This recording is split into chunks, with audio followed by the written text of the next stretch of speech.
ఏంటి గోవిందం కరుణాకరా? మీ హయాంలో చేసిన పాత తప్పులన్నీ బయటపడతాయనా? భూమన బాగోతాల వెనుక దాగిన అసలు రహస్యాలేంటి? పాత తప్పులను కప్పిపుచ్చుకోవడానికి భూమన చేస్తున్న కొత్త గోగాయాలేంటి? మడకసిర ఎమ్మెల్యే చెప్పినట్టు వెంకటేశ్వర స్వామి అంటే ఎంత మాత్రం భక్తిభావం లేని కరుణాకర్ రెడ్డి ఏంటి ఇంత భారీ ఎత్తున గోనాటకం మొదలు పెట్టడం ఏంటి? నిజంగానే గోవులపై ఆయనకి ఇంతటి ప్రేమ ఉందా? ఇందులో దాగిన అసలు మతలబేంటి అన్నది ఇప్పుడు ప్రశ్నార్థకమై కూర్చుంది.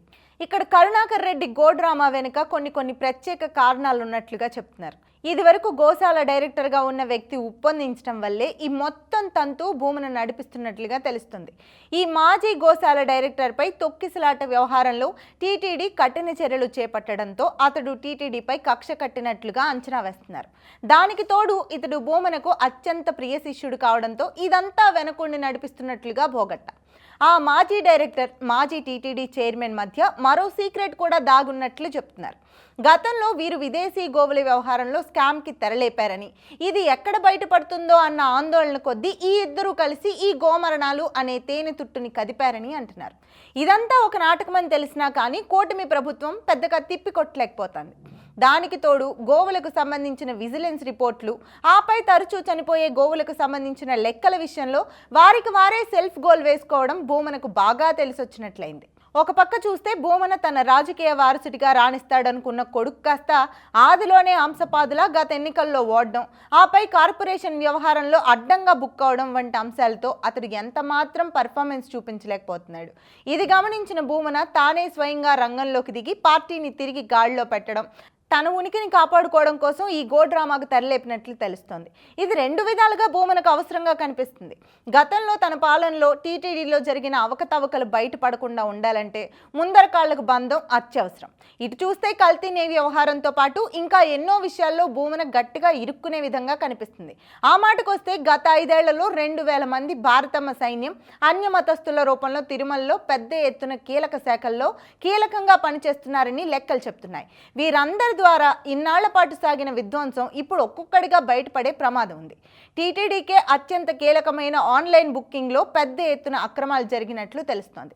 ఆన్లైన్ టికెట్లతో పాటు పాసుల జారీ వరకు భారీ ఎత్తున గోల్మాల్ జరిగినట్లు కనిపిస్తుంది. ఒక్క రోజునే వేల కొద్దీ పాసులు జారీ చేసి లక్షల్లో వసూలు చేశారని అంటున్నారు.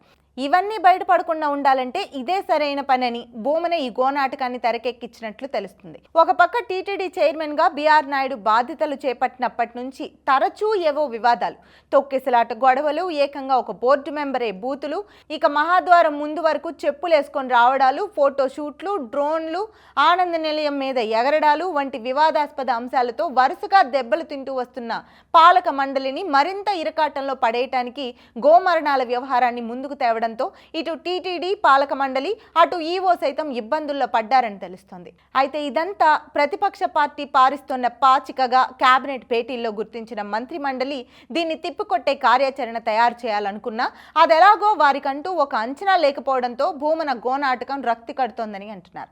దీంతో గోవుల సంఖ్య నుంచి స్వామివారికి తరచూ తీసుకెళ్లే పాల వరకు ఆయన లెక్కలు బయటికి తీస్తుంటే ఇక్కడ పాలక మండలి బుర్ర తిరుగుతున్నట్లు తెలుస్తోంది. ఈ గ్యాప్లో భూమన మరో అడుగు ముందుకేస్తూ ఏనుగులకు, గుర్రాలకు సరైన ఆహారం అందించలేకపోతున్నారనే విషయాల వరకు ఏకరువు పెడుతున్నారు. అక్కడితో చాలక నిషేధమున్న కొండ మీద మద్య మాంసాల వ్యవహారాలను కూడా జనం ముందుకు తెస్తూ గతంలో తమ పాలనలో జరిగిన లోటుపాట్లు బయటకు పొక్కకుండా గట్టి కోటకోడే కడుతోంది కరుణాకర్ రెడ్డిలోని రాజకీయ చతురత.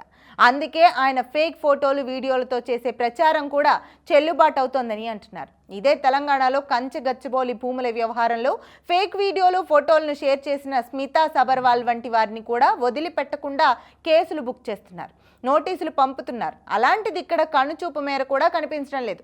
భయపెట్టడానికైనా కేసులు, నోటీసులు పంపలేకపోవడంతో భూమన రోడ్డు మీదకొచ్చి మరీ మహాభారతంలో గోగ్రహణం అంత పెద్ద సీన్ క్రియేట్ చేస్తున్నట్లుగా భావిస్తున్నారు. గురువారం శ్రీవారి నిజనేత్ర దర్శనం జరుగుతుందని అంటారు. ఆ రోజు స్వామివారి పట్ల తప్పు ఎవరు చేస్తున్నారో వారి బండారం అంతా బయటపడుతుందని చెప్తారు. అలాంటి గురువారం ఎప్పుడొస్తుంది? ఈ గోనాటకాలు వెనుక దాగిన రహస్యాలు ఎప్పుడు బయటపడతాయో ఎదురు చూస్తున్నారు స్వామివారి భక్తులు.